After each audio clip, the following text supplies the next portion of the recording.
Well, hello everybody, and here we are finally. It's Wednesday, Japan Standard Time, Tuesday is Central Standard Time in the United States, and it's time for another GAIJIN50 Plus podcast or vidcast or live stream or whatever you want to call it. And I'm coming at you here almost live from way out west in upstate Tokyo.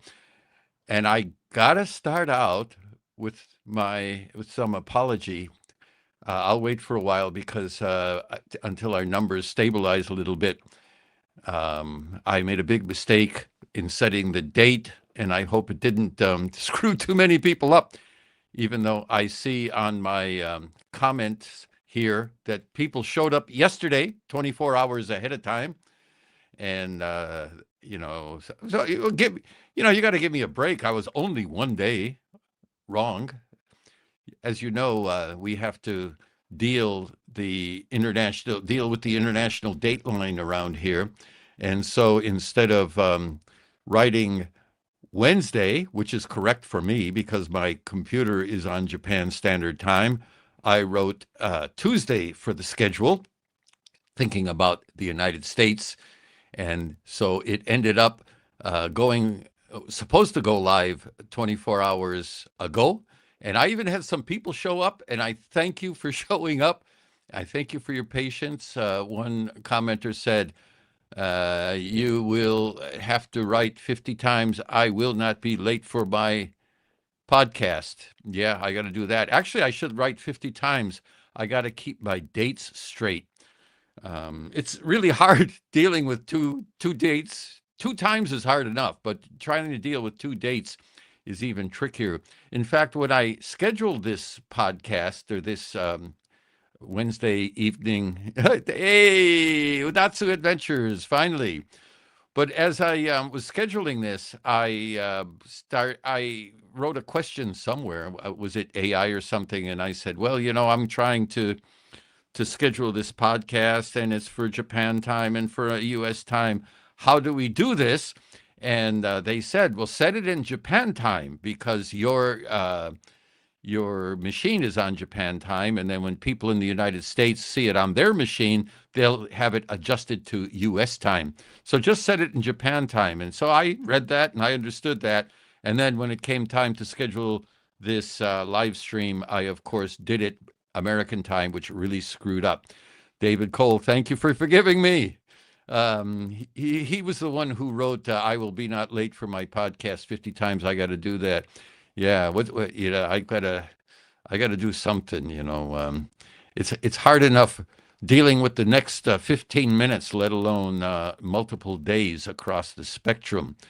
Well, thank you for coming, everyone, and welcome. I hope I can give you a good presentation today, and we'll give it a go. Udatsu Adventure says, yeah, it should have adjusted 10 a.m. Japan Standard Time, then people see it converted to their time. Yep, that is true. I know that.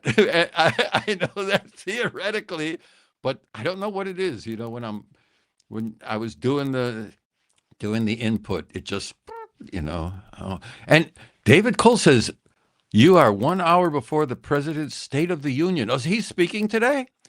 Oh, we all know that when Trump speaks, it's always an adventure. And Udatsu Adventure says, anyways, it gave me enough time to prepare. Well, thank you. Yeah, Udatsu Adventure actually wanted to join last week, but I guess YouTube notifications are pretty spotty. Actually, just to let you know, I've been thinking about saying something about this. YouTube, everything is pretty spotty. So you got to be careful. I get a lot of comments, and they come into my feed, and they come into my YouTube studio, and I get notifications when somebody comments. And I go in there and I try to at least respond to everything. At least, somebody goes through the trouble of responding, I'll put a like on it. And I try to say something in response to a comment. But I found out that I have to keep a close eye on YouTube because they don't tell me about everything. for some reason, YouTube thinks that they have a good judgment of what I need to see. And I've gone through my comments regularly and responded, and then changed the setting from recommended or highlighted to all. And there are a lot of comments that I never saw before. So YouTube somehow selects comments. I don't know what their logic is, but I find comments, if I select all, I find comments that are really interesting, and I try to respond to everything. So if I don't respond to you, I'm not ignoring you. Let's blame YouTube.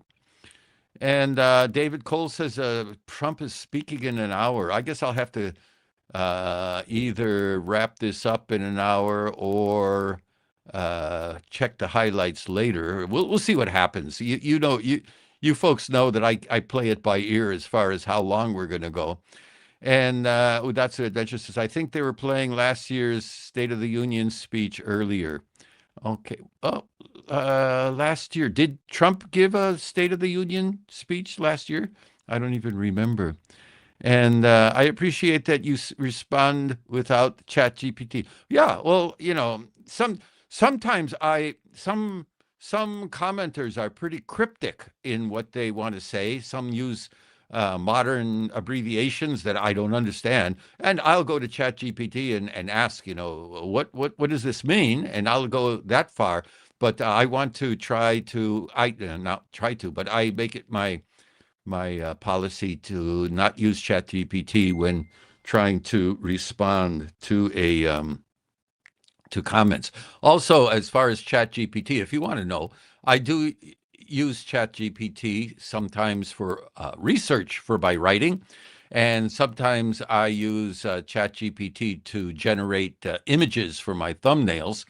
But generally speaking, ChatGPT, I will use it for checking something that I'm unsure of, or sometimes I'll ask it to help me put a thought together or something like that. But I never copy from ChatGPT and just paste it into my scripts or my comments. So please rest assured about that.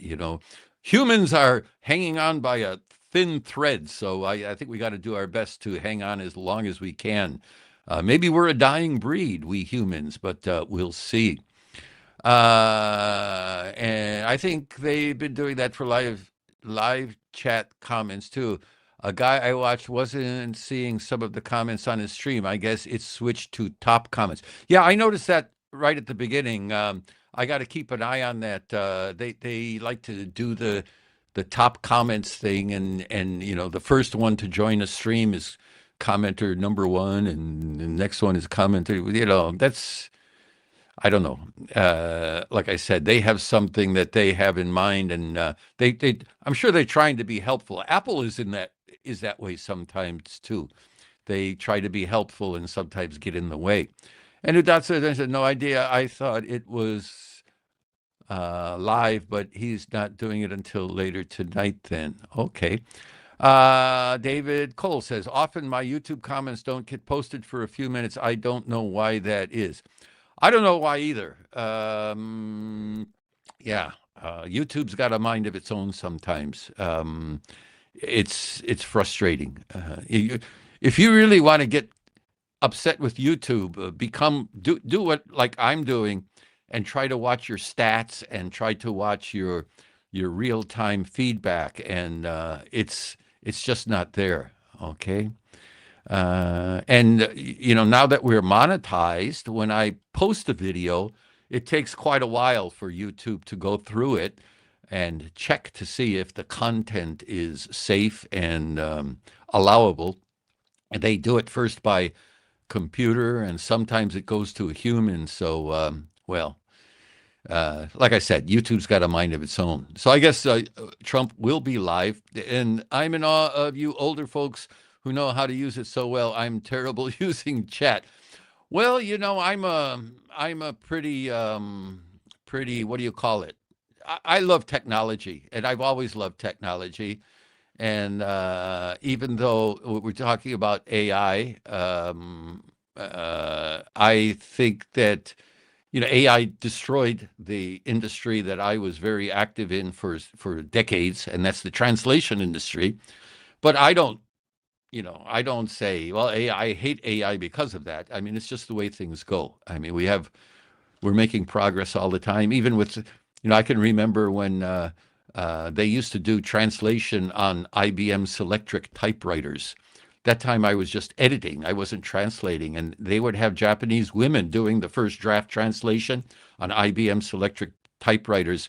And we would get it and have to red pen it and hand it back to the Japanese translators, and they'd have to go through and edit it on their typewriters for the final product.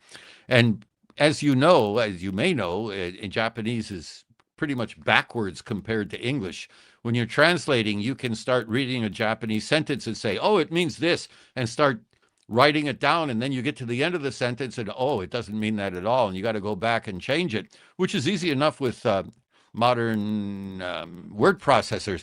But back in the day when they were doing it on paper on typewriters, you'd get the first draft, and the paper would be pretty stiff because it would be painted all over with what do they call it? Liquid paper, because the ladies always had to go back and liquid paper to delete something and retype it, and it was pretty messy. Okay, where are we? Let's look at some comments again. All right. So,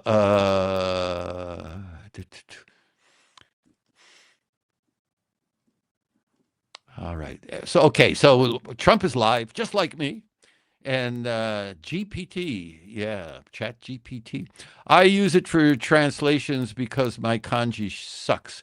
Well, yeah. Well, the way I use Chat GPT is for translations of like email and messages, because you know that Japanese has different levels of politeness, and especially the higher levels of politeness are very difficult and very hard to keep straight. And so I often use ChatGPT when I want to write an important email or message to somebody, and I'll write it in English where I can give every nuance and every feeling that I want to the email, and then ask ChatGPT to translate it into some level of Japanese. I'll explain to it, well, this is for business, for some important person, and it does a really good job. And I have to keep an eye on it because sometimes it does make mistakes, but it does a really good job as far as the polite Japanese. All right. Yeah, and it's good for reading kanji that you don't know and things like that. And David Cole says, yeah, writing term papers in high school and college were a chore without word processors and spell check. Yes, they were, weren't they? Okay, let's go over. As you know, I like to go into the news every once in a while. Here's something. This is really not hot news, but it's a topic that I'd like to talk about, and that is That is here. All right, we got Winter Olympics, and I guess they're coming to an end. 22nd February. They are finished, maybe. I don't know what day it is. Today's the 25th. So I guess they finished 3 days ago. And so it's not much news, but I would like to know how were Olympics regarded in your neck of the woods? Were they covered? Were they a thing on TV? Was there news coming out about the medal standings and about the different events, the ski jumps and things like that? Because in Japan, I guess it got a lot of coverage on the regular terrestrial TV and maybe on the broadcast satellite TV. But since I don't ever watch TV these days, because I only watch YouTube because I watch what I like. And I didn't even notice that Winter Olympics were going on until they were more than halfway finished. And that's when I accidentally tuned into a Japanese TV station, and they were carrying on about some medals that some Japanese people one. And then I started noticing articles online and the Japanese news. They made a big deal about Japanese medals. And I thought, wow, Japan must be cleaning up in these Olympics. And then I checked it, and Japan was like number 9 or number 10 in the Olympics. So I'm wondering, are the Olympics a big thing anymore? And I'm wondering how the move from TV, regular TV, to online on demand is going to affect the Olympics going into the future, especially the Winter Olympics, which I think were not really that interesting to begin with, except for some certain events. But in general, I didn't think they were very um, interesting. That's my opinion. Okay, that's it. I don't get TV channels anymore, so I have to go looking for the updates. But I did see about the U.S. hockey team beating Canada for the first time in 47 years or so. Yeah, I ran across that news too, and it did make me stop because that is pretty big news. Canada is usually a big powerhouse. I saw a I saw a humorous meme though the other day, and it says that the best thing about hockey is that you get to punch Canadians in the face without getting into trouble, which I thought was pretty funny. And my apologies to any Canadians who may be listening in here, but I thought that was a funny meme. But yeah, the U.S. team, I don't know the details, but I did see the headline that the U.S. hockey team beat the Canadians. I guess that's about as big as the time that the U.S. team, was it beat the Russians or something like that years ago? That was really big news. And Shred Edwards says, my wife and daughter watched while I complained about having to watch the same Japanese medal winners on repeat.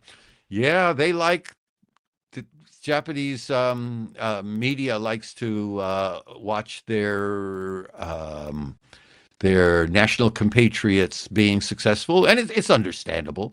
Uh, and it's nice to see Japan successful. I think they said that this was the best Winter Olympics ever for Japan. I saw that article or that announcement. But like I said, I didn't watch the Olympics at all. And ice hockey is exciting, and some of the ski jumping is exciting, and strangely enough, even curling can be exciting. Thanks to the Winter Olympics, I got to understand a little bit about curling, but they don't you don't see it between the Olympics. That's what Adventure said. I think now it's harder to stay up to date on the Olympics if you don't have traditional cable TV or bunny ears over here. Is it the same in the United States?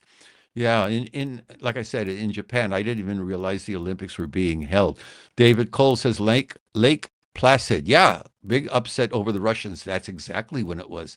Lake Placid, and the U.S. upset the Russians. So that's the adventures. TV channels are still used in Japan more so. I think it's more of a generational, regional thing. My in-laws probably watched it the entire time. Haha, the TV is always on there. Yeah, TV, I guess some people still watch it. I mean, they're still in business, I guess, and even NHK, especially if you go out to the countryside. A lot of people still depend on mainly NHK for their news. But I TV and especially newspapers, right? 3-day old news. I remember before the internet, we thought reading the newspapers was keeping up to date, and now you think that reading a newspaper is pretty comical. Shredded Edwards says, I saw the Canadian versus American hockey game live during the 98 Winter Olympics here in Nagano. Lots of fights and bloody on the ice. Yeah. Yeah, that I sort of like regret that because Nagano's not that far from Tokyo, and I never went up to the Winter Olympics. It was during those days, translation business was still very, very busy. So I was stuck to my desk wishing I could go to the Winter Olympics because it was relatively nearby, but I never did make it. Yeah, lucky you. Shred Edward, you're in Nagano, or did you travel up there? I've been thinking about going up to Nagano because I see some of our members are up there, and I've never been there before, so I'm thinking about taking a trip. If there are anybody up there in Nagano, let me know, and I'll maybe we can get together for a cup of coffee or something. But that's what Adventure says. Yeah, to watch online, you need a subscription to a cable provider or the Hulu TV thing, not like free on Channel 5 like when I was a kid. Yeah, yeah, that's the thing, right? Free, except for the commercials you have to watch. But yeah, though in that way, things are changing a lot too. We used to be able to watch a lot of things, a lot of live reports, a lot of movies. I remember years ago that the big event every week was on in Japan was every Saturday.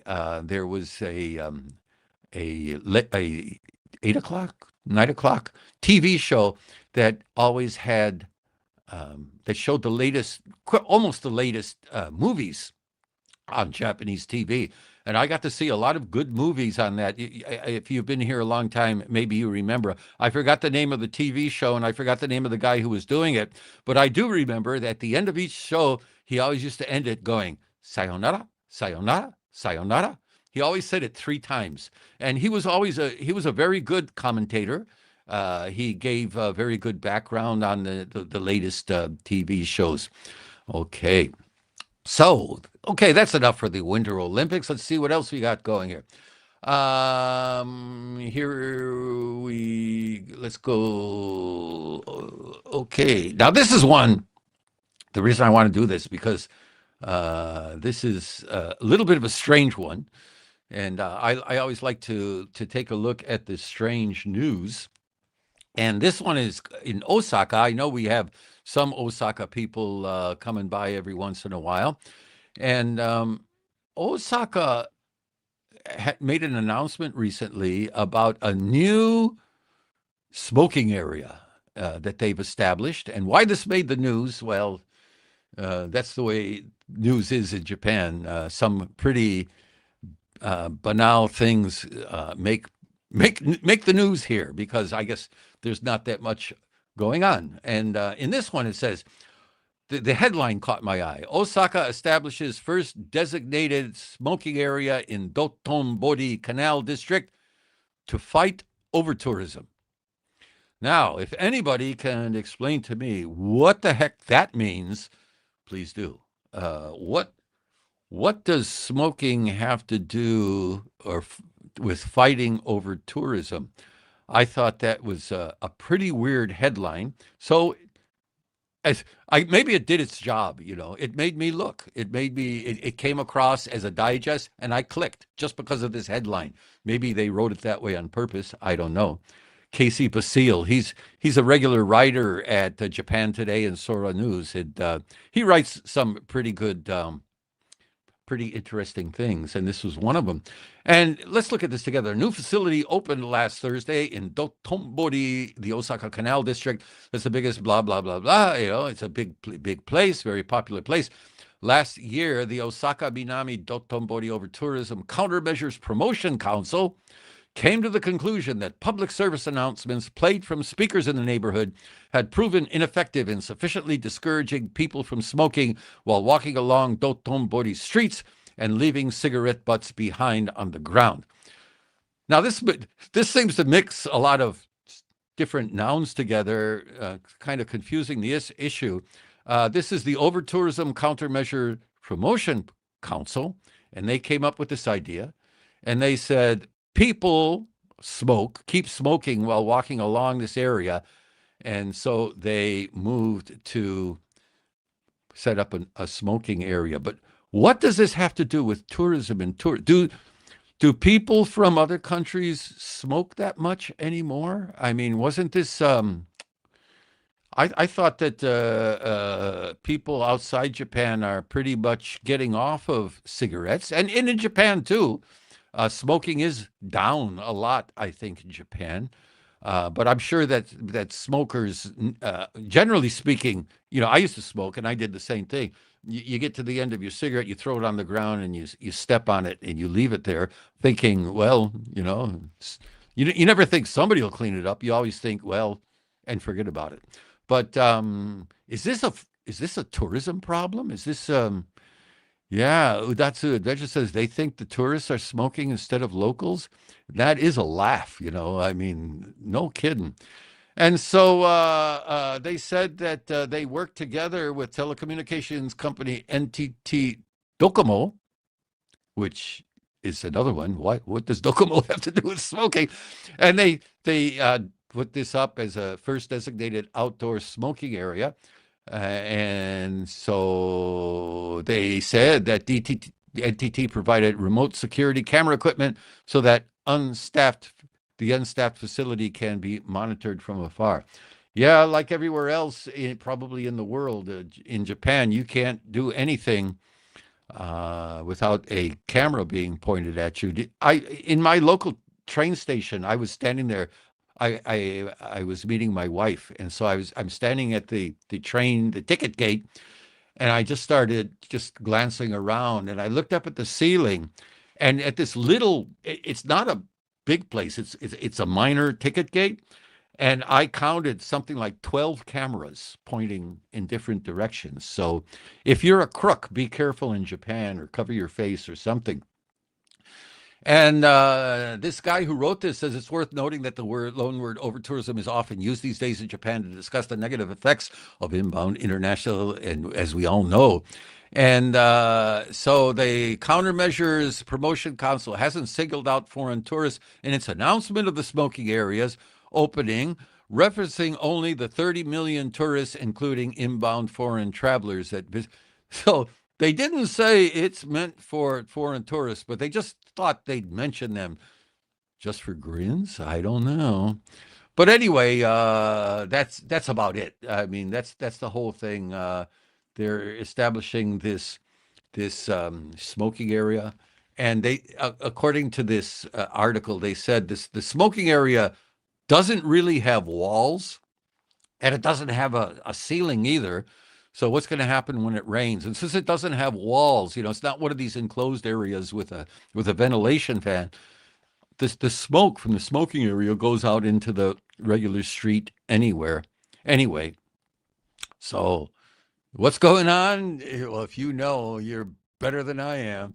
David Cole says Japan thinks all problems are solved, making another rule. There you go. And as if we don't have enough of them.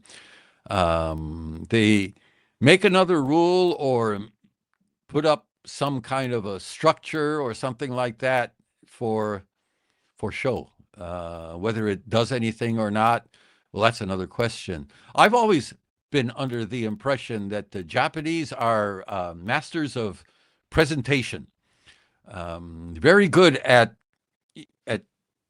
presenting a face to public.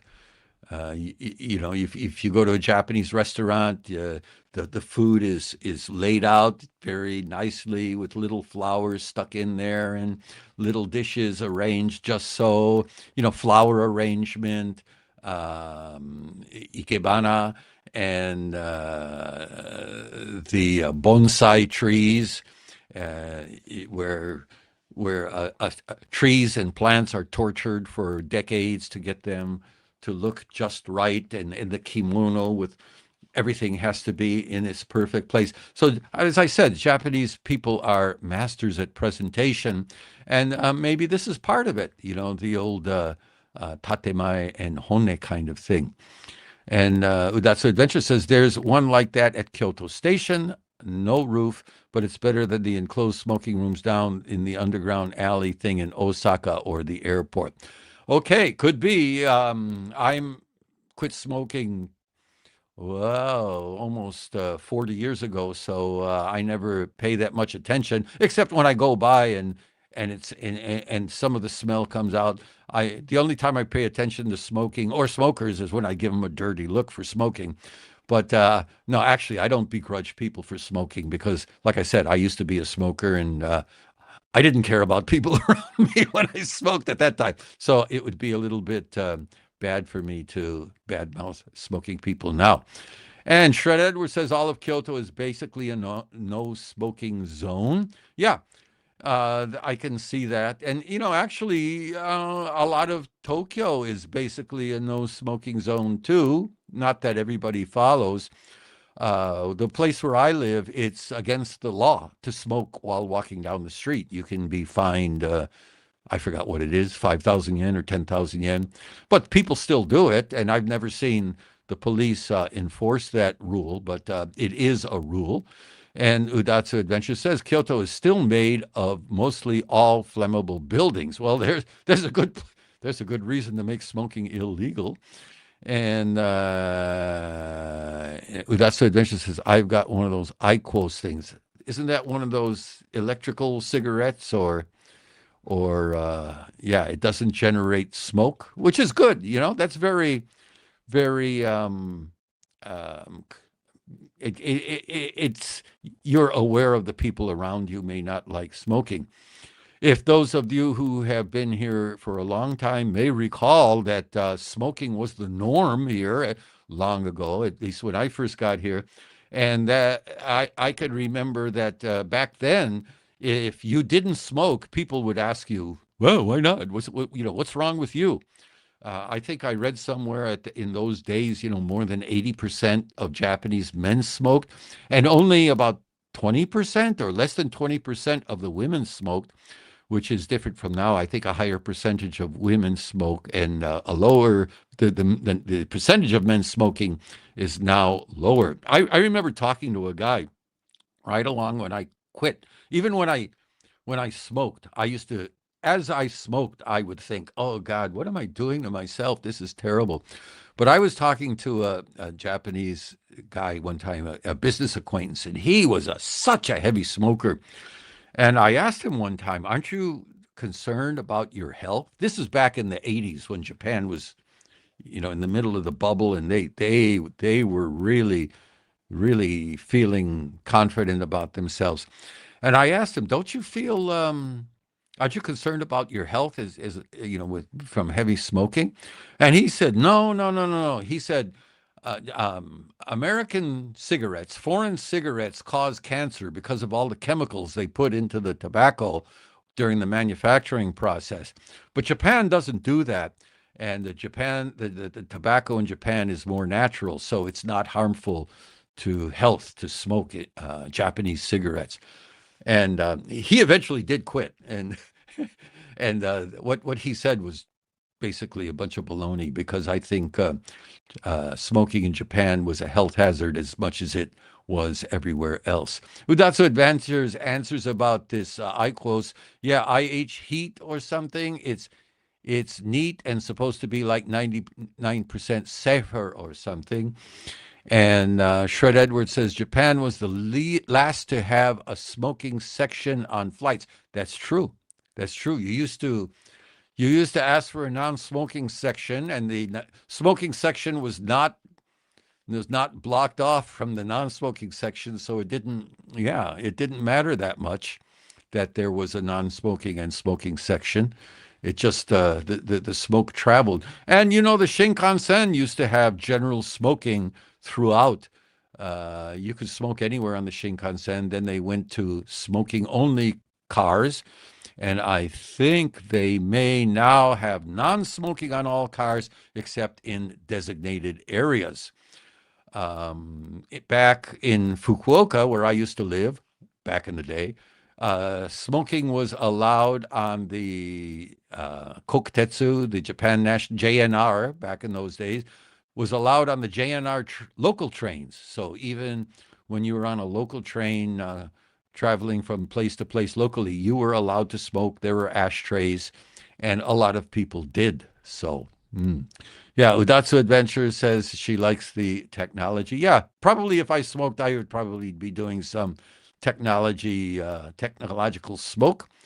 And Shred Edwards says now they have designated areas. That's right. And David Cole says my wife's sister's husband was a chain smoker and died of lung cancer at age 60. He smoked Japanese brands. There you go. I didn't believe the guy when he said that. In fact, I think I laughed in his face when he said that. And so it's not true. My grandfather, my father's father, who shared the same name as mine, also died, passed away when he was in his 50s. He used to smoke, like 3 packs a day. He smoked a lot.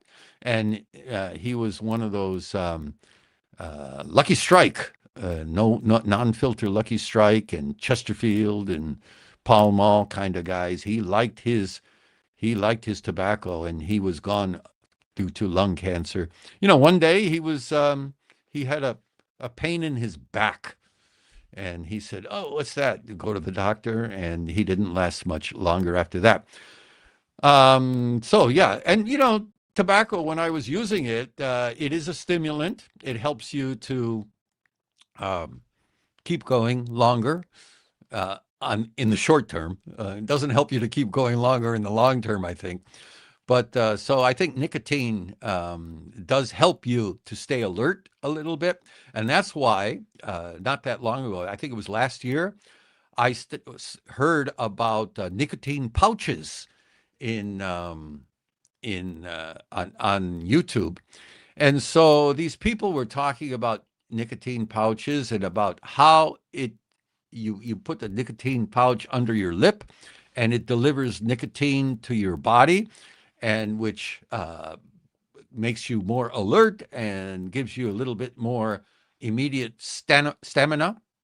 And I thought, oh, I might try that, because I was having, I guess it's age related. As you get older, you have less stamina, and so if I'd be working, or in the teaching, where I had to teach among a lot of people, and be sitting there and at a desk, and you're trying to do some work online. It's not and you get sleepy, and there's only so much coffee you can drink.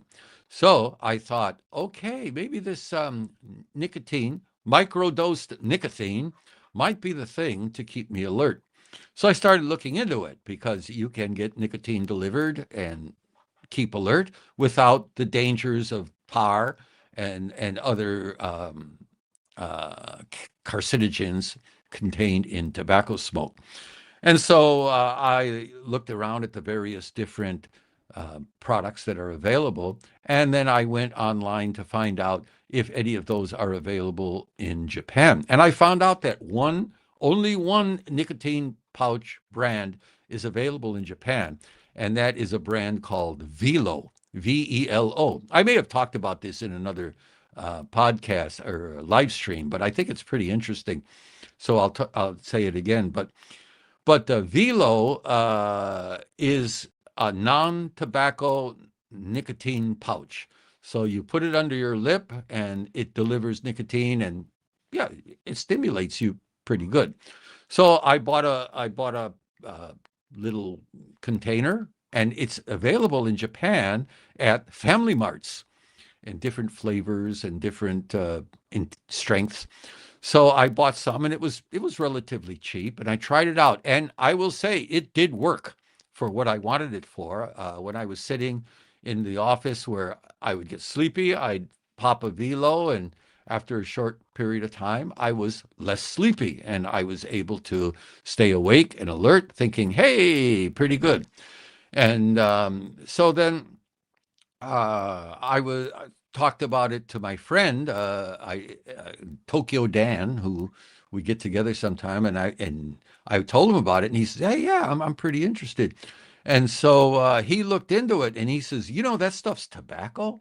And I said, "No, Velo is non-tobacco." And he says, "Well, the container says it contains tobacco." And I had never looked at the container that closely.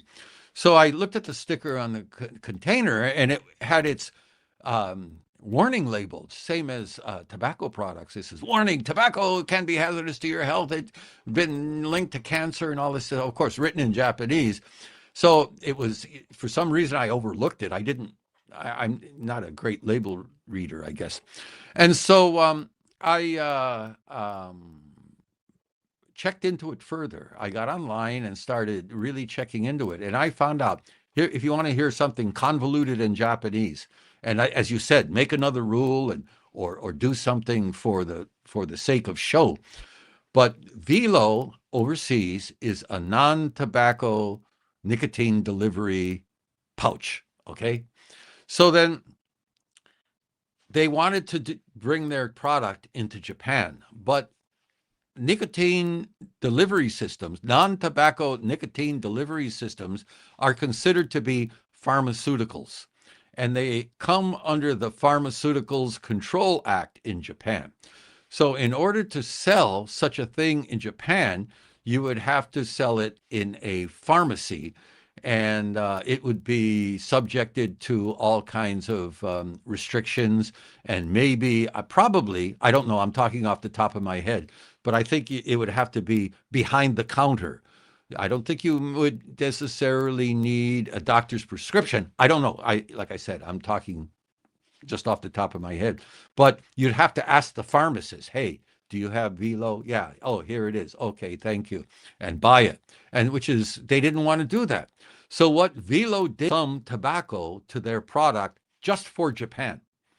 Now, I don't know how much tobacco they added, or if they added, a tiny trace amount, or if they added a certain amount by law. But since the Velo that comes in Japan now has trace amounts, or at least some tobacco added to it, it comes under the tobacco law, and it's allowed to be sold over the counter in convenience stores. So, which I thought was pretty strange, right? If a tobacco pouch use is, some people use it for health concerns, but you have to add tobacco, which is a carcinogen, But anyway, it's beyond my comprehension. Okay, Udatsu Adventures says about tobacco. My mom's dad died of lung cancer in the 70s or 80s. My dad smoked since 12 and lived until, yep, you never know. You never know. Genes are the most important thing, aren't they? And Udatsu Adventures says, I think that pouches give you mouth and throat cancer. Well, the tobacco ones do. Do they just do the straight nicotine now? I read a story that said the nicotine doesn't give you cancer by itself. On both points, yes, you are correct. I think any type of tobacco use, I think you're taking a chance, and they do say that tobacco, SNU they call them, SNU, those pouches that are based on tobacco do create the risk of throat and mouth cancer, and they do have non-tobacco nicotine pouches. There is such a thing. You have to look around. If you search for non-tobacco nicotine pouches, you can find them all over the place. I talked about Velo, Velo, because that's the one that's sold in Japan. And David Cole says caffeine does the trick for most people. Yeah, it does the trick for me up to a point. But there's only so much coffee you can drink, and so I did find when I quit, as soon as I heard about Velo, I quit using it immediately, because I had a health issue about more than 10 years ago. And I asked the doctor, hey, what caused this? And he said, smoking. And I said, smoking? I quit smoking decades ago. And the doctor said, doesn't matter. So I keep as much distance between me and tobacco as possible. What I did find out after I, immediately stopped using Velo, when I discovered it had tobacco, very strong mints, peppermint and spearmints, Frisk, Frisk, Frisk sharpens you up. That kind of mint is really good. They've got some super strong mint. You pop one of those and it'll open your eyes. It'll make you pay attention. Udatsu Adventures. Yeah, that must be why you can't get nicotine vape liquid for e-cigarettes in Japan. Probably, I would say so, yes. They do have nicotine delivery in gum and patches, but that's only available at pharmacies. Udatsu Adventures. Sorry about that. Okay. I don't think that's an adventure about Singapore. Just don't go to Singapore. Yeah, that's the big thing. And spit at shredded word. People might think you came from China, though. Yeah, spitting. Yeah. Spitting, the Chinese get a lot of bad press about spitting. But spitting used to be quite the thing over here, too. And I think spitting has a lot to do with air quality. Back in the day, Japan's air quality was horrible. And there was a lot of spitting. And when I say spitting, I don't mean patui. I mean reach way down there and get every little small drop, no matter where it is, out of the body and out onto the ground. Yeah, spitting. Okay. And Shred Edward said, my wife would hate that even worse than smoking. Yeah, probably. It is, you know, they don't look bad. You stick it in there, but when you pull them out and they're wet and you have to get rid of them, and it is a bit of a pain. Okay, that's it. Chew and pouches are gross from a female perspective. I had a guy. There was a country western event that was done here every year, not far from my house. This guy who owns a steel guitar, slide guitar company. If you're familiar with musical instruments, there's a Japanese company, Fuzzy Steel Guitars, Fuzzzy, and he used to have an annual event, and he would call this one guy over who was a steel guitar player and supporter, and call him over to play and at his event. And he was a real good steel guitar player, this guy was. And he is from Seminary, Mississippi, out near the Mississippi Delta out there. Had a big farm out there. And this guy was a good old boy. And I mean, he talked. I had to listen real carefully when he talked. It was like he was talking some, Tohoku, American Tohoku dialect or something like that. And this guy always carried around a little 500 milliliter plastic bottle, water bottle, not because he wanted water, is because every once in a while he'd take the cap off and do a little down into the bottle. And of course, he does that for a couple hours or all day long, and the bottle starts to fill up. Starts to look like a bottle of Ocha. So you had to be careful around the guy that you didn't grab the wrong bottle to quench your thirst. But yeah, he was all day chewing, and it was pretty gross. Yeah, yeah. That's the adventure, though. Yeah, there's those coffee candies from Korea that they try to market as a pick me up. Kopiko. Never heard of Kopiko. Uh, I wonder if they have that in Japan. There's a Korean convenience near my house. I might go there and see if they have it. And Shred Edwards at Copenhagen or Skull. Yeah, there's that's I think chewing tobacco and dip, right? Snuff. I remember one time my friend came over and he had a can of snuff. And in those days I was drinking and we were drinking beer together. And after a couple of beers, I was feeling pretty feisty. And he says, I got this, snuff. And I said, well, I never tried snuff. How do you do that? And you put it in your nose. So, being okay, so I tried it. And then, the more you drink, the more you want to do it, and the more you do, and I'm back and forth. And it was, fun, stupidly funny while we were doing it, while we were drinking. And at the end, of course, you go to sleep and pass out is what we did. And then you wake up, and your head's going like bong bong in the morning with your hangover. And my nose was wow. I'll never forget that. And having to, anyway, we won't go into detail, but I never did that again. That was the one and only time. My husband complains about the Chinese spitting, but then he spits a lot too. So I think it's just a man thing. Yeah, could be, could be. Yeah. Shred Edwards says, I'm curious, where were you on the internet back in the 90s? Uh, did I say I was on the internet in the 90s? Yeah, in the 90s, I think we were doing BBS, the old dial in BBS on the modems, dial-up modems. Remember those? I first started doing a audio podcast, probably in the mid 2000s or something like that.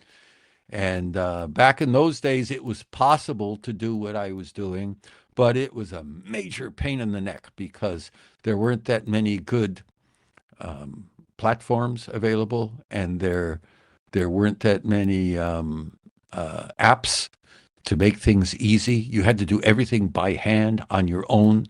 To do a 1 hour show, I would take a day, sometimes more than a day.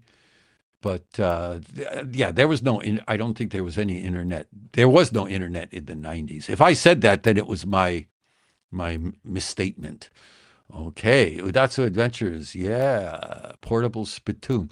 Yeah, I saw a modern country western song, young people's country western song. It was like a rap country song, and the name of the song was Mud Jug, Mudjug.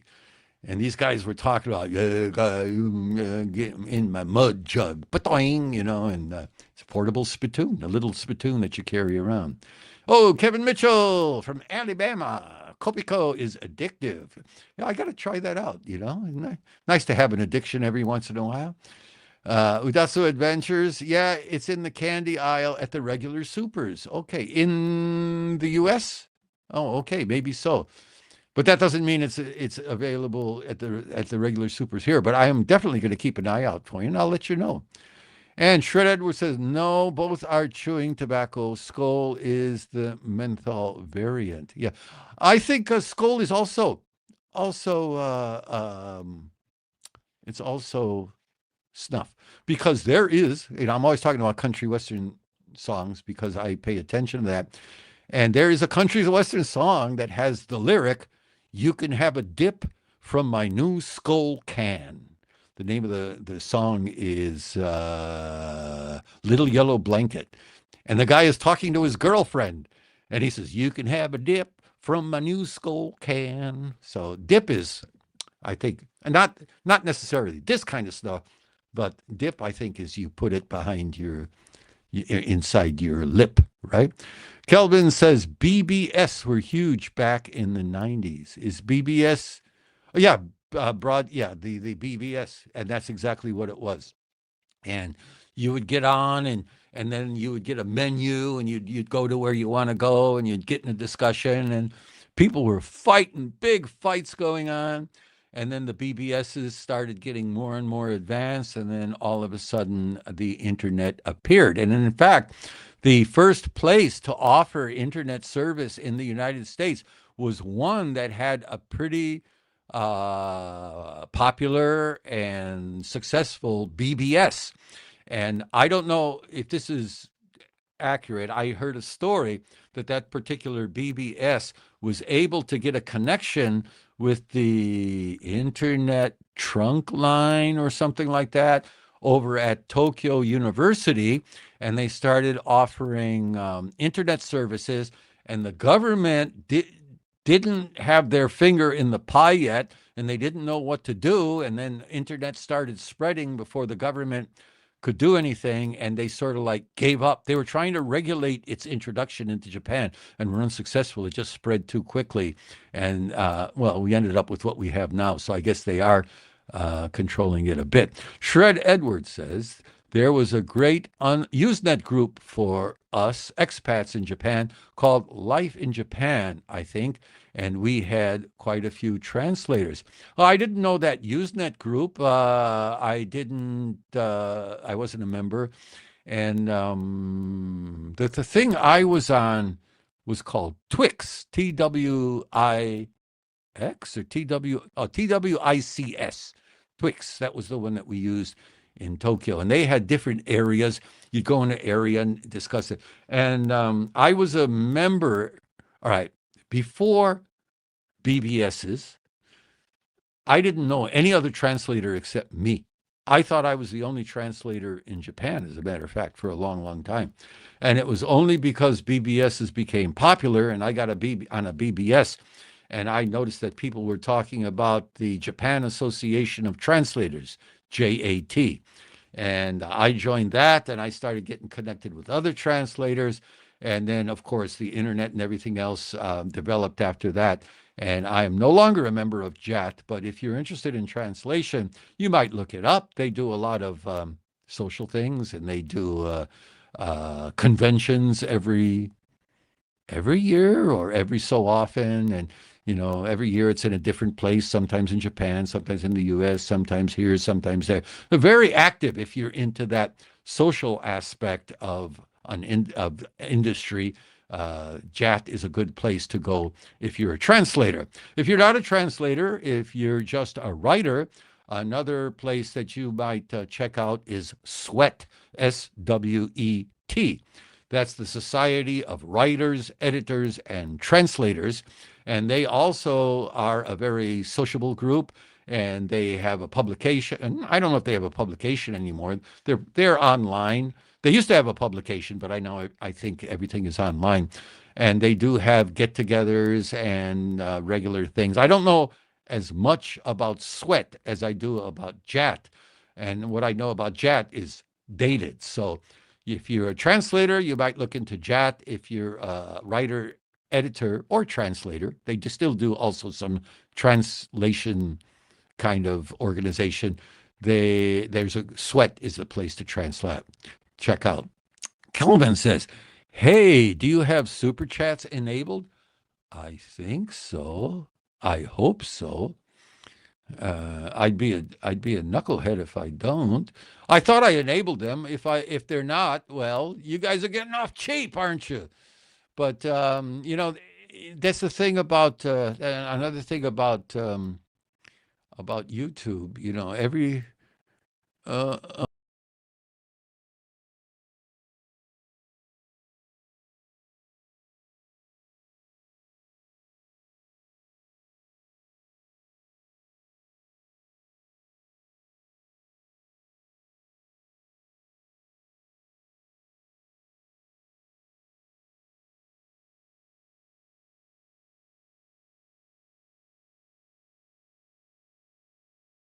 okay, I'm back. Did I disappear there for a while? I'm sorry. I clicked something trying to get over to YouTube, and it completely destroyed my. It took me out of the studio here. So sorry about that. And okay, I'm back. And yeah, I thought I had super chats enabled, and if I don't, well, maybe next time. I don't see where I can do it offhand. And I probably, if I went over to YouTube, I could probably do it, but I'm afraid to do that, especially since I'm trying to do everything and I don't want to be looking around, which I already am. So let's go back. So Sweat and Jat, super chats enabled. Japan, lots of laughs, like Life and Eon. Okay. No, I'm just imagining you inhaling tobacco. Yeah, the Shred Edward Bulletin Board Services or Usenet. Yeah, BBSs was the big thing here. The first bulletin board that I was on was something called Kanto Central. And it was run by a guy,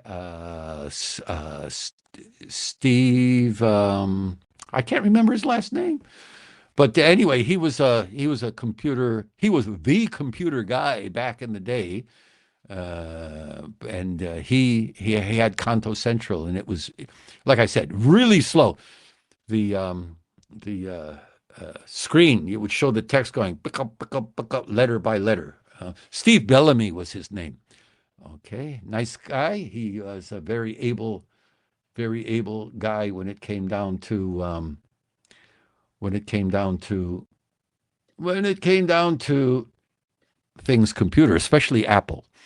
Okay, and yes, the old ASCII screen. Yeah, man, that was funny. Never met either one of my grandfathers because of tobacco. Yeah, that's that generation. Oh, yeah, okay. That's the adventures. Looks like they are. Looks like they are. Thank you. That's adventures. Thank you so much. I really appreciate it. Domo arigatou gozaimashita. So I thank you for taking the time to test. Yeah, keep testing it. No, I'm just joking. Keep testing it. Yeah, I kept forgot. I can show these comments that I'm talking about. So sorry about that. So never met either of my grandfathers because of tobacco. One died of lung cancer and the other of mouth cancer because of chewing tobacco before I was born. My mother wouldn't let it in the house. Good idea.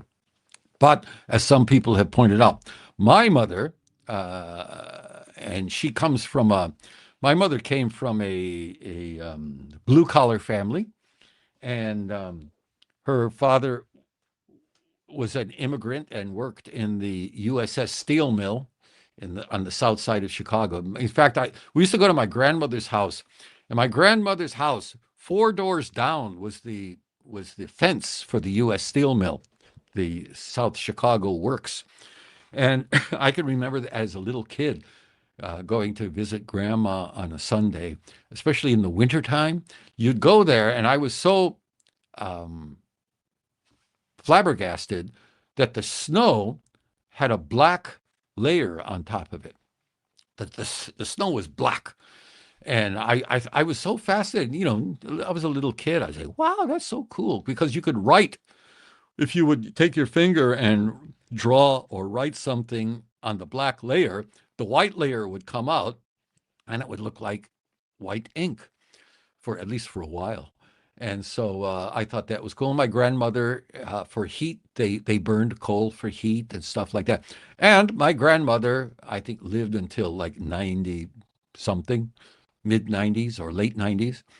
My mother passed away when she was like 95, and she smoked a lot until she was like in her 60s or 70s. And she also drank. And until she was in her 60s or 70s, she was ob morbidly obese. As she got older, she thinned down, but she lived until a ripe old age. So you never know, a lot more. I think the genes play a lot. My father also passed away in his mid 90s. So maybe I have good genes. So you can rest assured that this podcast will at least go on for a while. If I start babbling, that's another issue, right? Okay. Yeah, super chat shows on mine. Thank you, Odatsu Adventures, one more time. Thank you very much. And Kevin Mitchell says, haha, I tried to send one and got an error. Oh, hey, Kelvin, do you have money in your bank account, or are you overdrawn or something like that? Thanks for the try anyway. You never know. You never know. I found out some pretty weird stuff about super chats. By the time it gets here, all these people take a cut. Especially if you send from an Apple iPhone or an Apple iPad. What happens is when you send a super chat from an Apple device, from an Apple computer, it's different.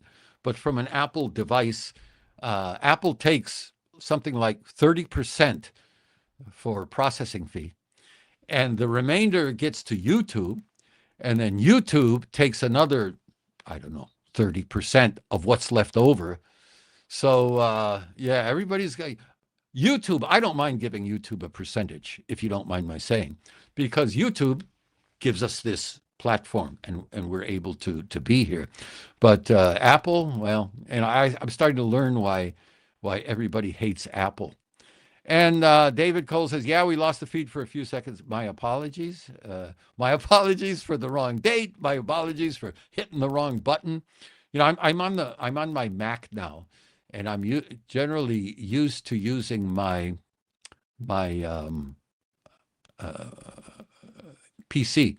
And on the PC, you've got tabs up along the top of the screen.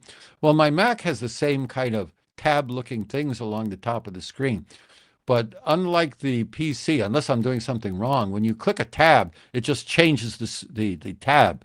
But here, it seems to change jump to another app. I don't know. I'm gonna have to figure that out between shows.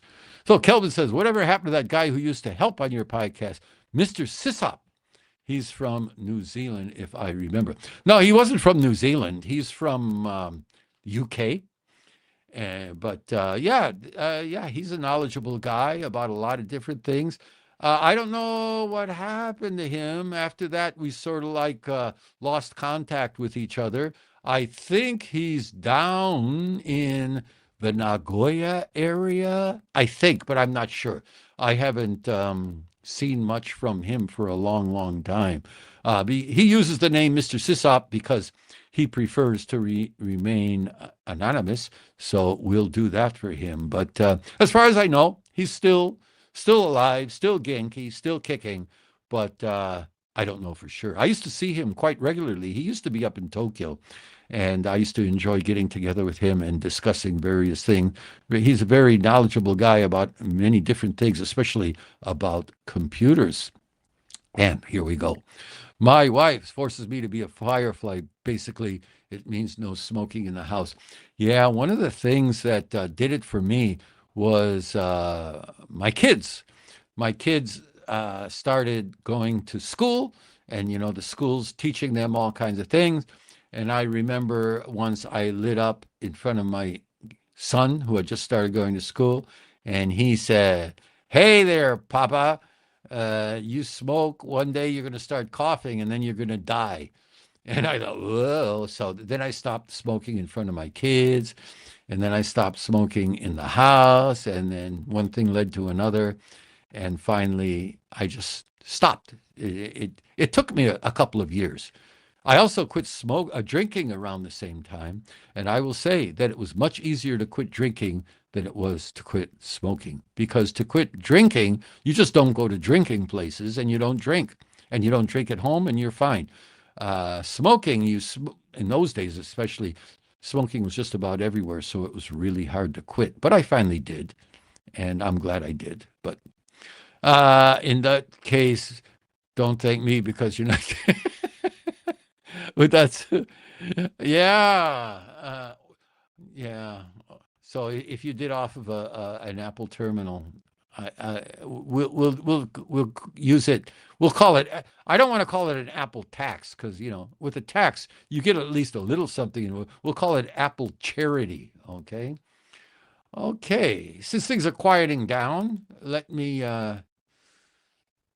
I gotta set this up again. Since I lost my feed, I have to set up my window again.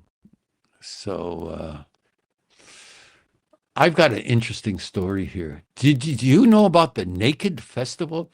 The Naked Festival. I'm sure everybody has heard about it because it was a popular theme of YouTubers, Japanese YouTubers. I guess it's in Osaka, Okayama.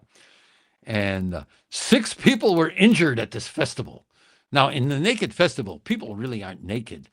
It's for guys. So they wear their what is that? Is that a fundoshi? Just a little like a jock strap kind of looking thing, and they run around and all this kind of stuff. And I guess a lot of people jam into a limited space and push each other around as they're trying to grab something. Here we go. In the festival, about 10,000 half-naked men wearing only fundoshi, a traditional Japanese undergarment, fiercely fight for 2 shingi, which are god sticks, inside the temple's main hall. Whoever can grab one of the sticks by the end of the festival is believed to be blessed with good luck. The festival has been designated as a Japanese important intangible cultural property. Now, I don't know. I would tend to stay away from a festival like this for a number of different reasons. But man, they said that 6 people were injured. Oh, I thought there was more to this, unless it's after this. Wow, Japan News, Yomiuri. Boy, you're so stingy. I thought there would be more. They said 6 were unconscious when they were taken by ambulance to the hospital. Okayama Prefecture Police says investigation is underway. Have you ever gone to a crazy festival like this? And would you go now? I tend to stay clear of crowds in Japan because there are plenty of instances like happened in Korea recently where there's this big rush of people and killed a bunch of people. That's happened in Japan too. So I tend to go where the crowds don't go. In fact, whoa, Kevin. Hey, Kevin, thanks a lot. Kelvin 10. I'm glad you figured it out. I'm so glad you figured it out. Thank you, Kelvin. I really appreciate it. Kelvin's been my good friend and supporter of my internet adventures for a long, long time, and I really appreciate it. And we've never met. Someday we will meet, and I'm sure we'll have a good time together and having a good talk. Kelvin says, in case for anybody else, Brave browser had it blocked. Yeah, that's one of the good things about Brave browsers and that it blocks a lot of things that you don't want, but sometimes it blocks some of the things you do want, and you have to unblock in order to get it going. Thank you so much, Kelvin. I really, really appreciated it. Appreciate it. Okay, thanks for that. So Udatsu Adventure says, in that case, excuse me, I don't know about the Naked Festival, but I always wanted to see Kawasaki's Penis Festival. Yeah, that's another big one that's often appearing on the on the internet and in YouTube, and that's a big. I've never been, I mean, I actually don't have to, I wouldn't see a reason for going, but okay, the Naked Festival and and these are some of the festivals that get a lot of attention in Japan. All right, I just watched one, John Daub, only in Japan. Oh, I guess that's another. Only in Japan. I've heard of that. I may have run across that. I I like watching some Japan-centered podcasts myself, but I try to not watch them to watch too many or too often because when you're doing a podcast or a live stream or videos like mine, if you watch somebody doing something, you say, "Oh, that's pretty cool. Maybe I'll try that." And you can get really lost really quickly and become so crazy trying to emulate other people's presentations. So I did that, especially at the beginning, until relatively recently. And now I just do what I want. And if people come, I'm so happy. Thank you very much. If people stop coming, well, I'll find something else to do, I guess. Okay. So now YouTube was filtering the comments I was seeing to top comments. Yeah, it's got a mind of its own sometimes. Shred Edwards says the reason would be the sheer weirdness of people parading carrying penises. Yep. Carrying is one thing, and then you have people going up and petting them. I don't know. Really funny stuff. Okay, so yeah, he has a really well-off channel. He's been there over 25 years. Okay, that's adventures. I guess we're talking about only in Japan. And you start trying to copy instead of doing your own thing. I get it. Yeah, and it's true, and it's something you have to resist. I mean, some people have really good presentations and really good ways of presenting themselves, and I envy some of them. But like I said, if you start to copy or emulate, it starts getting unnatural. So yeah, okay. And I haven't figured out my own style yet. Soy channel is basically just family videos. Yeah, well. It's be yourself, and yeah, like I said, if you try to be something, I saw something by Elvis Presley, a really good interview by Elvis Presley, and he was with some young lady had a microphone stuck in his face, and she tried to bait him into saying something about the Vietnam War, first of all. And she said, well, don't you think that, you do have a position? And he says, well, I'd prefer to keep my views on that to myself. I'm just an entertainer, which I thought, hey, Elvis, way to go. And then but she kept pressing it. And she said, don't you think don't you think that what about your image as this, this country boy and stuff like that? And he says, well, he says, the image is one thing and the person is another. And it's impossible to try to live up to an image. And I thought those words were so genius. That Presley was a very smart young man at the time, and he wasn't so smart that he could quit eating cheeseburgers. But sorry about that, Elvis fans. But anyway, the thing of trying to live up to an image. And that's what you're basically trying to do if you're trying to copy somebody's style. You're trying to live up to their image. And that's a losing proposition. So the only thing you could do is be yourself and hope people like it and hope something catches on. Okay, switching over to the State of the Union. See you later. Regards. Okay, David Cole, thank you very much. Please enjoy it. You can tell us if there's anything interesting in there next time we see you. Okay, and Udatsu Adventure says, my husband tries to follow the trends and editing his videos is exhausting. Editing, there you go. If you can develop a style that's natural, it cuts your editing time because, you just turn on the camera and start talking as well as you can and quit thinking about it so much, and that will help.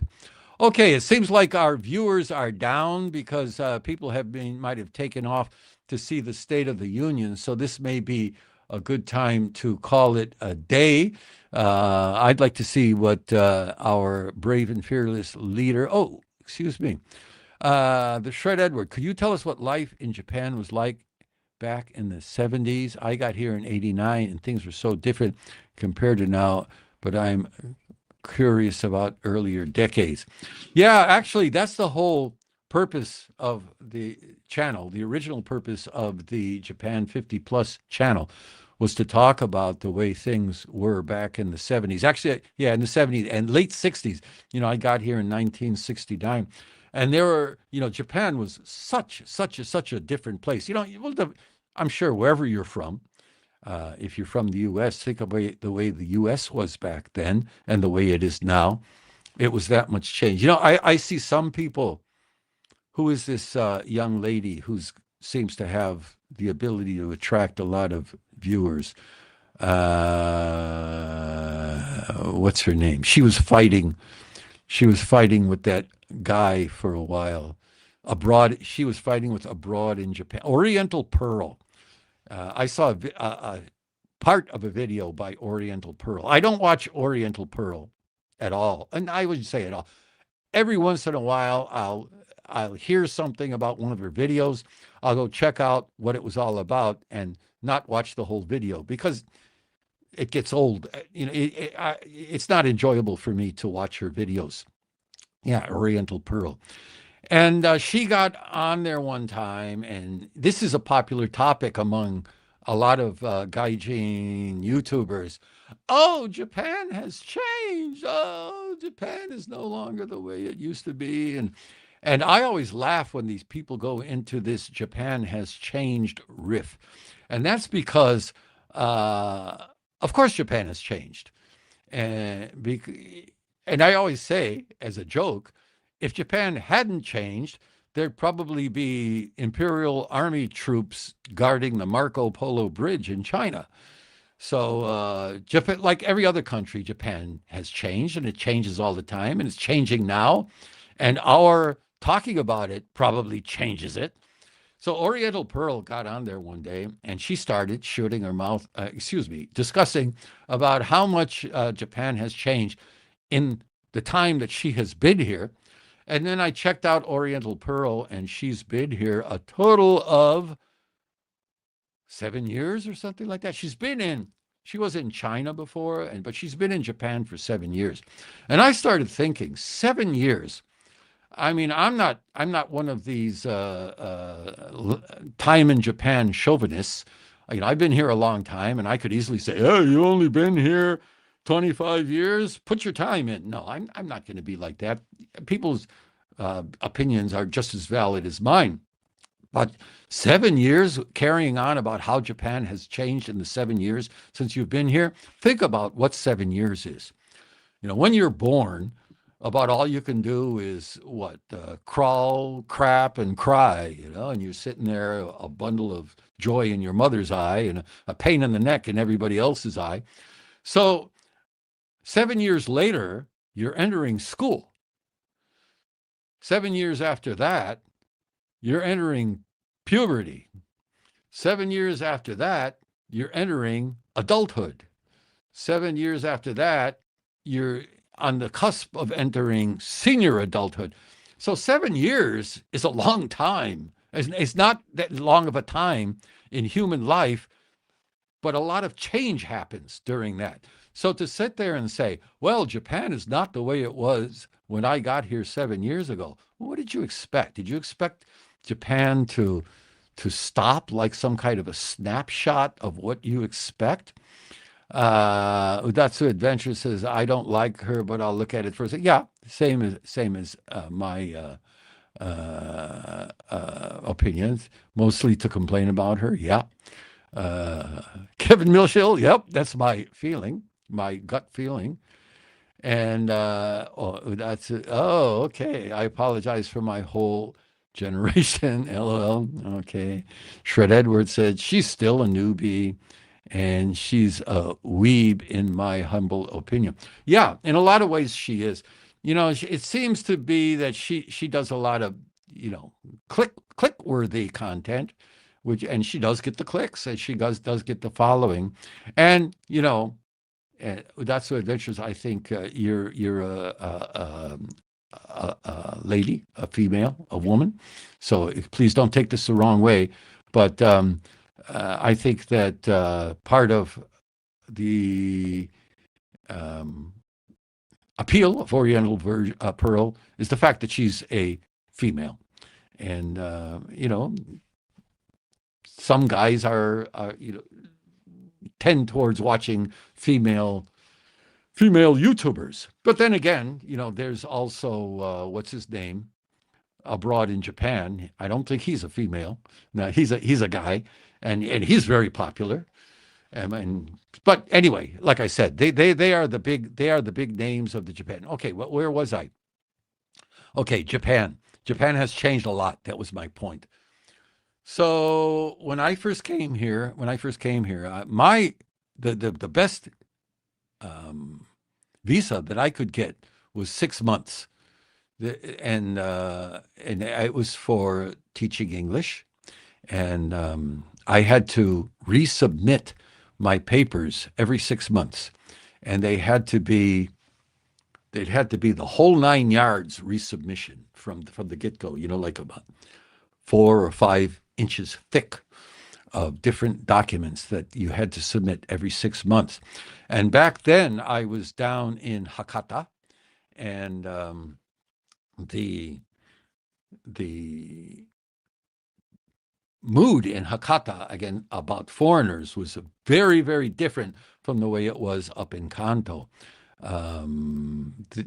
Hakata, even now, Fukuoka, even now, is a conservative kind of place, and they accepted foreigners as a kind of curiosity, but they didn't really accept them. Foreigners were seen as kind of like a visitor from another planet, a stranger in a strange land. And you would go into the immigration office with your stack of papers, and the guy behind the desk would literally be standing there with his arms crossed, and give you a dirty look when you came through the door, kind of like, oh, I got to deal with this barbarian, and they would look for non-compliance. And if something was missing, something was written wrong, they didn't like how something was laid out, they'd toss it back and say, yeah, go get this, do this, do it over. So it was a pain. It was hard. It was hard dealing with it. And the people, the Fukuoka people, they were nice. They were very nice to foreigners. And being a foreigner gave you a kind of a, the old pseudo celebrity status, I used to call it. And people treated you like a movie star in some regards, and also like a pariah in other regards. So as you would walk down the street, you would get stares. Kids would point, "Gaijin," and they'd yell out, "Gaijin, Gaijin da," and things like that. Which, at that age, being a single young guy, I laughed about it. It was a lot of fun. It was great. And then there was a lot of places. If you were out drinking with your friends, there were a lot of places that had signs, Japanese only. And there were a lot of other places where you'd stick your head in the door and they say, "So, gomen, Japanese only." And so, okay. And we never got upset about it, got excited about it. We just shrug our shoulders and go spend our money somewhere else. There were friendly places too. But there was definitely a gaijin, pro-gaijin, anti-gaijin vibe about the whole thing. About the only work you could get was English teaching. And there were a lot of people who said, "I don't want to teach English." And they tried to do other jobs, but they were not very successful. As far as me, yeah, I was an English teacher. That was my main job. But I was able to hook up with a guy who was a radio announcer at KBC Radio in Fukuoka, which was the local Asahi broadcast affiliate. And so I had a part-time gig. I didn't get paid for it. I think I just he would give me gifts. The radio stations have all kinds of promotional gifts. He would give me albums, and those were back in the record days. So they would have not for sale albums that they would get for playing on the air. And when they were through with them, he'd give them to me, and that which was a good perk. And I would get all kinds of little things, little gifts. And every time there was a famous person in town, I would be able to get really good tickets to their concerts. Of course, I'd have to pay for them, but he had the connection to get the tickets. Or one day I felt really bad because he called me up, and it was on a weekday, and I was out teaching English out in Kitakyushu. And my wife took the call, and I came back, and she said, "Oh, Matsui-san called, and he wanted you to go out drinking with him." And I said, "Well, this is a weekday. I usually don't go drinking, so I'll call him and see what's up." So I called him the next day, and he says, "Oh, you should have been there. We went to this one place where we always go. It was a country western bar, as a matter of fact." So he says, I went to this one place because there were some guests in town, and I took them there. And I said, "Who were they?" And he said, "Chris Christopherson and Rita Coolidge." And I spent the next 6 months kicking myself that I missed that. But anyway, in that way, I felt really blessed to be a gaijin, because I would never have those kind of opportunities if I was just a normal person. And being a gaijin, like I said, there was a lot of discrimination against gaijins, but I got to meet people in positions that I would never get to meet if I had not been a gaijin. I remember one other story. There was this some kind of a baseball game or something like that I went to at Heiwadai Stadium. And I had planned to meet my friend there in front of the stadium so we could go in together. And my friend was bringing his high school son. We were going to watch the game together. So I'm standing there waiting for my friend. My friend shows up, and his son shows up, and we're talking, and, "Oh, yeah, good to see you. I'm sorry I was late." "Oh, that's okay." And as we're talking, this guy who was famous back then, he's not famous now, and probably if I even said his name, you wouldn't know it, but this pretty relatively famous guy at the time came walking along, and my friend's son, who knew him being a high school kid, said, "Oh, there's so-and-so." And as this guy walked past, he suddenly stopped and walked up to me and said, "Hey, Eddie, how you doing?" And my friend's son was so flabbergasted about that. But it was only because I was a gaijin that he noticed me. And it was only because of the fact that I was a gaijin that he knew me. He knew me through the radio station.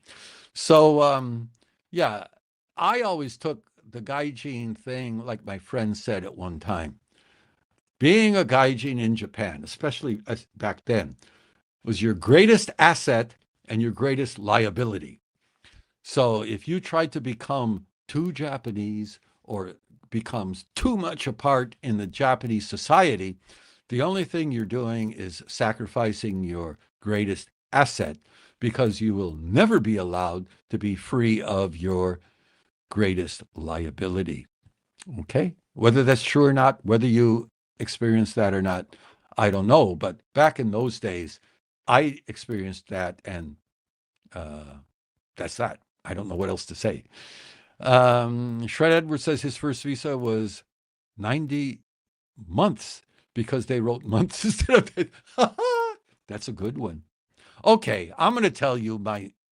All right, all right. We'll wait for a while. I'll talk to you in a bit about visas. The Tokyo Immigration Office was insane back in the day. Okay, maybe it was similar to what it was in Fukuoka. Shred Edwards says, and I can imagine this. I once stopped a little league baseball game because I am a gaijin. Yeah, everybody's eyes went that way. The pseudo was that up in Tokyo? Okay, I'm going to tell you my visa story, and the 7 people here will be the ones to hear it. I don't talk about this much because a little bit, I'm self-conscious about it. But here's my visa story. I first came here in the U.S. Army. Yes, I did. And as I said, I was fortunate in that regard because I was able to come here and sort of like ease myself. It wasn't a blast of Japaneseness all of a sudden. I had this little life in America kind of base to go to when things got rough, when it was like a bridge over troubled water. And then after I finished my tour of duty in the Army, I knew that I wanted to stay here. But in order to get a discharge in Japan, you had to start this paperwork way ahead of time, which I didn't. And so when it came time for me to leave the Army, I had to go back to the States in order to do the paperwork. I went back to Oakland Army Base, and they put you through processing, and in the end, they try to get you to re-enlist. But I said, no, thank you, signed my papers, and then I went back to Chicago to take a break. Now, during my 4 years in the Army, I was a member of the, what do they call it, a savings bond a month plan. So I had a bond a month for the 4 years I was in the Army, which built up over time. So after spending some time in Chicago, I thought I'm going back to Japan. So I cashed in my bonds and I went to the American embassy. I knew I should go through the visa process, but if you apply for a visa from America, it takes quite a bit of time, I heard at that time. I don't know if that's true, but that's what I heard. So instead of trying to get a work visa in Chicago, what I did was I got a 60-day multiple reentry tourist visa for Japan. And I got a 60-day multiple entry tourist visa for Korea. And then I went back to Fukuoka. And you could get to Korea from Fukuoka. Actually, you had to go from Fukuoka to Yamaguchi and then to Korea back in those days.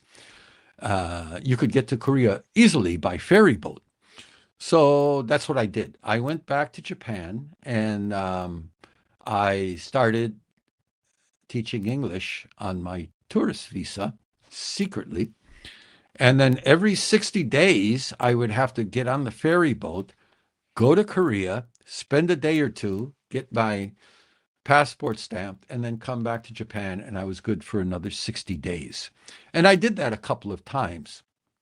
And then finally, after getting established with an English school, and they found out they could trust me and agreed to went to the embassy there and submitted my papers, postcard that had my Japanese address. And then they said, well, we'll send you this postcard when we get the result. And then I went back to Japan. And after, I don't remember how long it was, the postcard came and they said, your working visa is here. And so I went back to Busan, got my visa stamped. And I think that time I spent some time traveling around because I didn't think I'd have a chance to go back to Korea again for a while. I came back to Japan and I was legal with my 6-month visa. And then it went on after that. But that was those were the days, and that's the way a lot of people did it back then. It was a hassle, but yeah, I got to see a lot of Korea that way. Korea was a lot of fun. Korea was also way different back then. Back then, Korea had a curfew.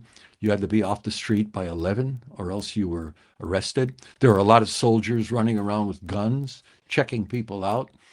I remember going to a Korean person's house one day, and they were a big fan of Japanese music. And they had a few, I don't know how many, but they had some Japanese LPs. And I was talking to them. Actually, it was a young lady. I'll go far as say that. And she said, "Yeah, I love Japanese music." And I said, "Yeah." I've got some Japanese music. Let's go listen to it. Don't get your hopes up. I went to her place just to listen to music. So we go into her place. She closes and locks the door, and she shuts the drapes. Cuts out all prying eyes and ears from the outside. And she goes to her library of LPs and she pulls out one that's got a Korean jacket, but she takes it out and it's a Japanese LP of Japanese music. And she takes the LP and puts it on her record player, her turntable, I guess you would call it, and turns the volume way low and puts the needle down and plays this music, but very, very, very low volume. And she said, I can't play it loud because somebody might hear it and they'll call the police. So that was really interesting. Back in those days, as those were the early 70s and the world was changing and people were getting longer hair and bell-bottom trousers. I was told that if you had long hair in South Korea, that in some cases, I can't say for everyone, but I heard stories from Korean young people that the police would grab you off the street and take you to a barber shop and shave your head. And if you had like bell-bottom jeans, which were the style, the police would grab you and take a razor blade and cut the seam down the side of your leg. So the jeans were unwearable. So yeah, it was insane in Japan, but it was more insane in Korea. Okay, I'm sorry I'm babbling, but here we go. The new visa costs. I'm worried about the new visa costs. I'm waiting for my son's new social security number for his new passport and then doing the COE. But then that takes time on its own, and time isn't a friend for visas. Now, yeah, the new visa costs are high. I don't know. They were talking about going into effect. Was it in March? But, even what I reported here a few months ago, always do a final check on your own from the horse's mouth.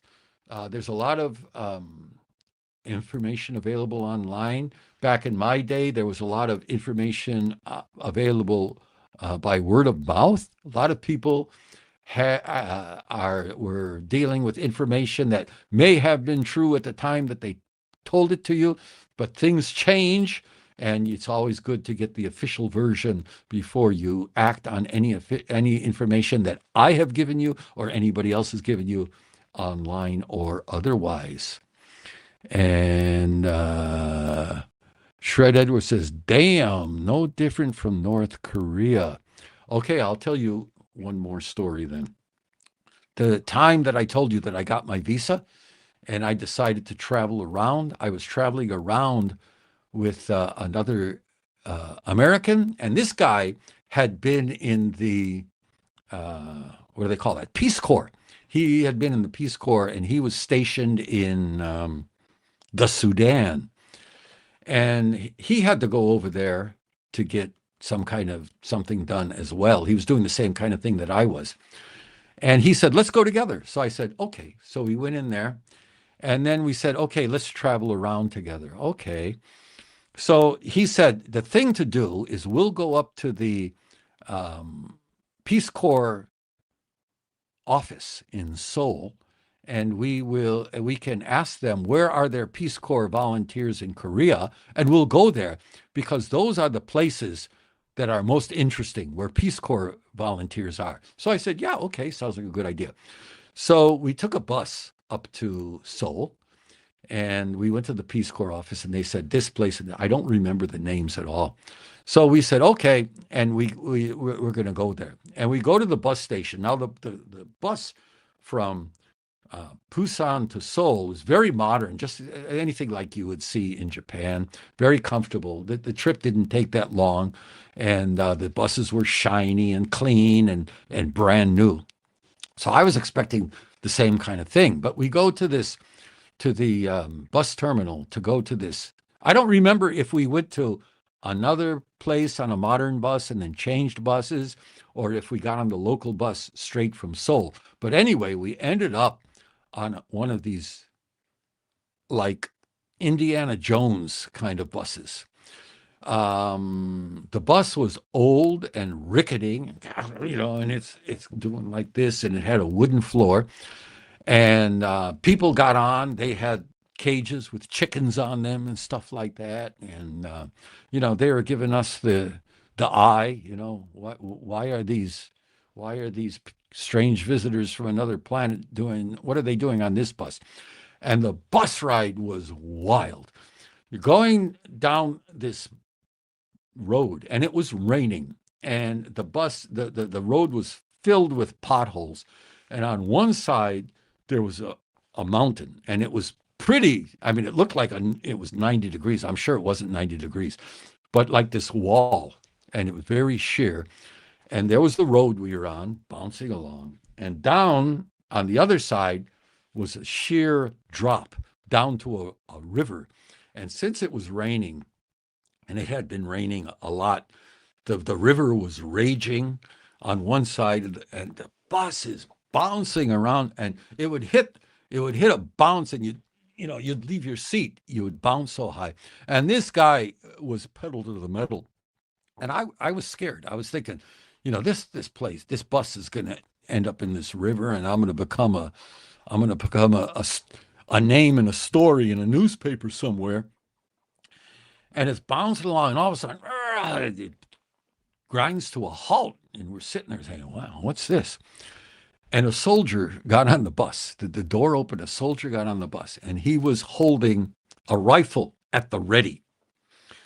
And he went through the bus, looking every person in the eye, giving every person a very piercing look into the eye. And you got a person that's pretty much pointing, he wasn't pointing a gun at people, but, he was within a few inches of pointing it at people, and his finger, his itchy finger was on the trigger. And so, you're sitting there trying to look, I'm not a spy, trying to keep that look on your face. And don't look at him, but you're trying to just sit there. And he looked every person. I think because being a gaijin, we were looked at less, but especially the Korean people. And then finally he was satisfied with what was going on and got off the bus, and we took off down the road. So I don't know where my life hung more by a thread, was the bus driving down this road or the guy getting on and with his gun. But that was probably one of the scariest few hours in my life. It was really something. But then we got to the country town where we were headed, and that was also a very good, very very interesting experience. I think I'll save that so we don't go too much. We've been on what for an hour and 45 minutes, and that's Adventures very kindly says, "Nope, I love your story. Thank you." And you know, and I'm not saying this just because you said this. I want to say thank you for Udatsu Adventures because I love your comments and thank you for helping to keep this live stream interesting. I was on a similar bus ride, Fred Edward, in Cambodia from Phnom Penh to Siem Reap, 12 hours. 12 hours. I don't think I was on the bus for 12 hours, but I can imagine what was it on, if you had the sheer drop. Well, Shred Edward, you've been around then, huh? You've Cambodia, Phnom Penh. You've been in Japan for quite a while, so looks like you've done a lot around Asia. As far as I'm concerned, as far as me, I've been to Japan and Korea, and that's about it. Once I got to Japan, I pretty much decided this is the place for me and stopped moving around. Shred Edwards says no sheer drop or guys with guns, but it was a hell of a bus ride. Yeah, yeah. Luckily, I never made it into that neck of the woods, even though I was in the army for 4 years back in the Vietnam War era. Thank goodness I never got to Vietnam. Never had to go to Vietnam, which was thank my lucky stars about it. I've always thought, and I think about it to this day, if I had been in Vietnam, running around like that soldier, looking at people, looking at their eyes, would I have what it takes to pull the trigger? I don't know. To this day, I don't know. And okay, that's Adventures. Thank you for all the streams. Thank you. Thank you very much. I got another one coming up before too long. I got a couple. I'll give you a little bit of a preview. One is about the Japanese government has a site where you can go and get assistance for dealing with people who you think are infringing upon your human rights. This is provided by the government, and they'll give they'll help you. They'll provide interpretation services. They'll give you advice. They'll, if you're having trouble with somebody who won't rent to you because you're a gaijin, you can give them a call. They say on their website that they'll arrange for a meeting where a government representative comes in and talks to the person for you. I don't know if it's true, but they do have a site that you can go to. I don't know how much they do actually provide, I should say. It is true. It's on the website, but I've never used it, but I think it's a good resource, especially for newcomers who are having trouble with things like that. And one other one that I'll show you very quickly, and it's an upcoming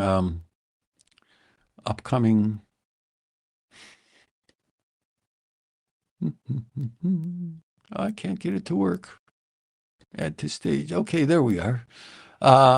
It's an upcoming story that I'm going to do a video on. Let me hide this. And it is, did you know this? It's illegal for Yakuza to go to professional baseball games in Japan.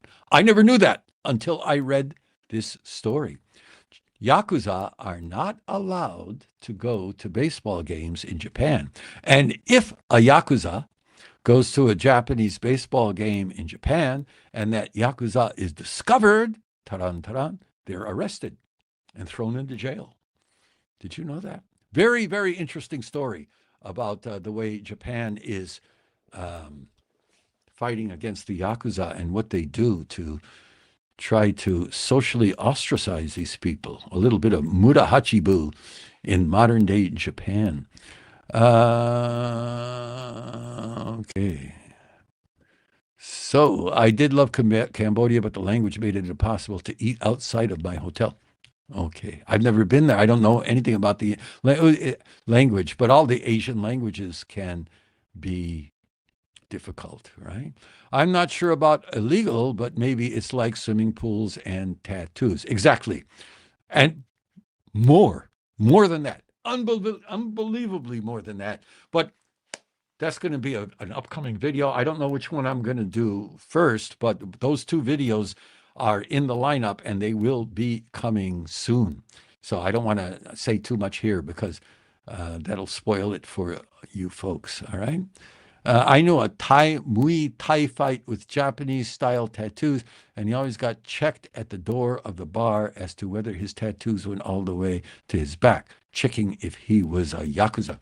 Yeah, I think these days, especially Japanese people are making a distinction between irezumi and tattoos, what they sometimes call fashion tattoos. I see a lot more people in public sporting tattoos and don't get much of a hassle from the general public. And even young people, you know, they have small tattoos. I don't know how much of them are permanent tattoos and how much are these, what do you call it, non-permanent or temporary tattoos, where it's kind of like you put them on and they wash off, wear off after some time. But yeah, I would say that tattoos are being accepted more, and that there's a distinction made between tattoos and irezumi. Though, you know, some people don't like them in general. And if you're in Japan and you have tattoos, yeah, it might be a good idea to cover them up if possible. And if not, people don't get excited about them now as they have in the past. And here, there are a lot of girls with the cute little cosmetic tattoos like hearts and birds and things I've seen. Yes, I use the term fashion tattoos, and that's what they're called in Japan. Cosmetic tattoos. Okay, I learned a new expression, the proper English expression. There you go. And yeah, they do. Some women and girls do have those. And like I said, I don't know if those are permanent or otherwise, but yeah, I myself, I don't have tattoos, so I don't have to worry about them. But okay, we're coming on to the 2 hour mark. I want to thank all of you who have had the stamina to stick with us, and thank especially I want to say thank you to Udatsu Adventures for the super chat. Actually, Udatsu Adventures, I'll tell you, that's the first super chat that our Wednesday live stream has ever gotten. And I want to say thank you for that, and I really appreciate it. And to Kelvin Mitchell also for a super chat, and of course, everybody who took the time to be with us and took the time to comment. And I think it's comments. You know, I prefer these. I not prefer, but I prepare these news stories in case the conversation flags. And today it didn't slow down much at all. Once we got into a topic, we had some really good comments from you guys. So let's call it a day here. I'm going to go and have a little bite to lunch, and next week, and I'll try to keep the days straight. And sorry to those who showed up yesterday, but this live stream, I'll do it regularly on Wednesday, 10 a.m. Japan Standard Time, which works out to be Tuesday, 7 p.m. Central Standard Time in the United States. Thank you so much. Thank you, Udatsu Adventure. Udatsu Adventures, if you would like to, please tell me your a name I could call you by instead of Udatsu Adventure. If you have a nickname or you want to tell me your first name or something like that, then I can address you more. And she says, have a great day, Ed. Thank you. And I'm just getting dinner done for the kids, and hopefully they'll sleep so I can study. I'm still working on that, reading a book from the 60s. It's good. Well, reading it every day. April, if you're going to be in the Tokyo area or even passing through the Tokyo area, drop me a line. Let's have a cup of coffee together. I think it would be a whole lot of fun. Or if you, I think you're going down to Osaka. If you're going down there, I plan on taking a trip to Osaka and seeing some of the GAIJIN50 plus viewers down there one of these days for a little bit of coffee. So keep in touch, and we'll see you in person. And we'll see all of you people again, those people in Japan. We're doing it, I'll be doing it Saturday with Carl, Saturday evening at 8 p.m. And again, thank you for coming. You made my day, and we'll see you next time. Bye.